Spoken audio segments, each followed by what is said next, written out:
Now I know you're thinking that this title is super clickbait, but it's not. And there's loads of statistics and data available now on all of the variations of Vanguard weapons and all the variants you can create, and the answer is pretty clear. You should stop using Vanguard weapons in Call of Duty Warzone. And the reason is very simple.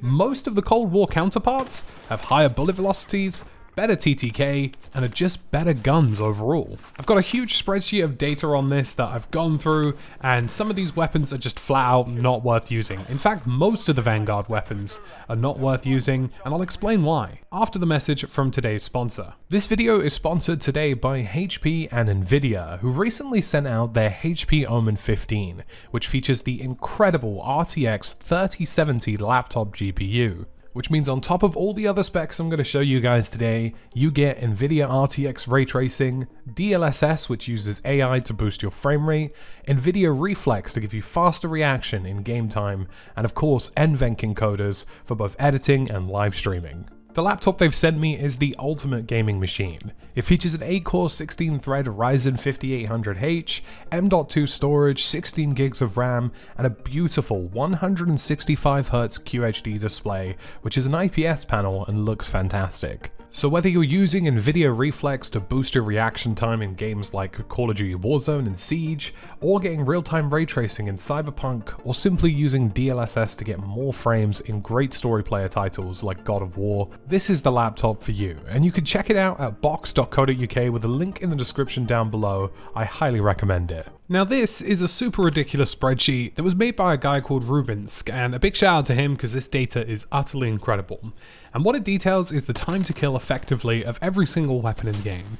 Shots to kill, the neck, the head, the chest multipliers, how it all comes together, and what certain magazine types and attachments can do to certain weapons. So for example, what is the damage change when you convert a BAR to a 50 BMG BAR, and what does that look like? Or a Cooper Carbine to a 9mm 60 round drum, which lots of people have been recommending. And the crazy part about it is that if you look closely at the data, you'll see that the Vanguard weapons in this game are not worth your time. Now if you look at this data set in terms of chest shot damages, neck shot, headshot damages, and how it all comes together in any given gunfight using the chest shot damage as a base damage profile, you'll see that every single one of the Vanguard weapons is a complete and utter failure. Whether it's an SMG, a full-on LMG, an assault rifle, they're all not worth using in Call of Duty Warzone.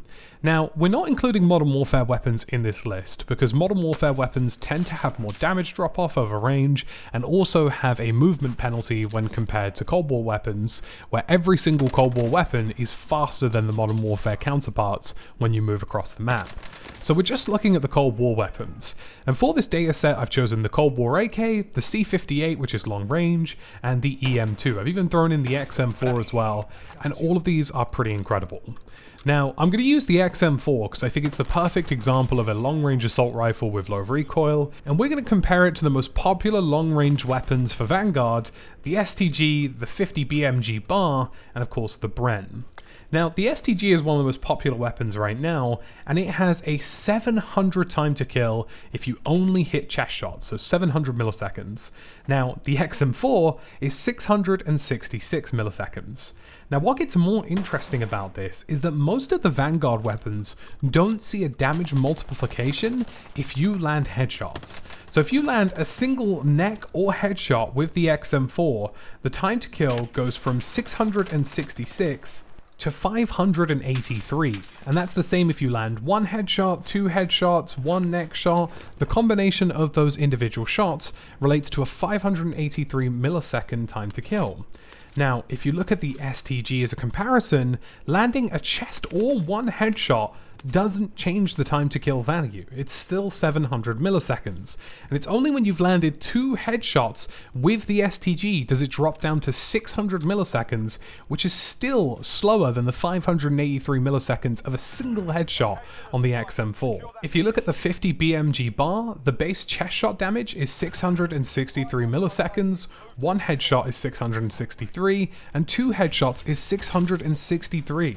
The same applies to the neck as well, so there's not even a single damage benefit to using these different magazines, and in reality, it's far slower than the XM4. The same even applies to the Bren, which I've even recommended and so have other people as well. With a 606 TTK at base level, it takes 2 headshots for it to drop down to 505, which is definitely faster than the XM4, but when you factor in the slow ADS speed, the slow reload, and just how clunky generally speaking the gun is in a long range build, it's still not worth using. You can see all of these numbers on screen right now, and I've thrown in the C58, the EM2, and the Cold War AK. The EM2 drops down to 563 TTK with a single headshot, and with 2 headshots on the Cold War AK, you're into 500 TTK in terms of milliseconds. So that means every single Cold War AK, C58, XM4, whatever you want to use, EM2, traditionally and statistically is better than the Vanguard equivalents, and the reason why is very clear. It's because these Vanguard weapons aren't seeing damage multipliers applied correctly to neck and headshots, meaning that the time to kill is substantially slower than most of the Cold War counterparts. So if you're an accurate player landing more headshots, chances are the damage multipliers aren't making any difference. So it's only if you have a super accurate weapon that lands 2 headshots, or a really fast rate of fire weapon like the PPSH, will you notice in total that the Vanguard weapons do okay. But in reality, every single Cold War AR, as far as things go generally in terms of meta Cold War ARs like the C58, XM4, Cold War AK, and EM2, are all better choices than the Vanguard alternatives. Now when you factor in the fact that Vanguard weapons have slower bullet velocity than Cold War weapons, and in some cases can have slower movement speed than the Cold War counterparts, then most of the Vanguard weapons aren't really worth using, especially when it comes to assault rifles and LMGs. Now we all know that sniper rifles for Vanguard are also completely chalked due to the weird weapon sway and the amount of attachments you need to try and make them even work properly. So in terms of assault rifles, LMGs, and sniper rifles, there is clear superiority for Cold War weapons over the Vanguard counterparts. Now, what's weird about this is that it also somewhat carries over to SMGs. Now, like I mentioned, normally it requires 1 neck or headshot for Cold War weapons to see a damage change. The Lapper SMG, for example, with a rifled barrel, goes from 587 chest damage to 503 with a single neck or headshot, dropping down to 420 if you get 3 headshots.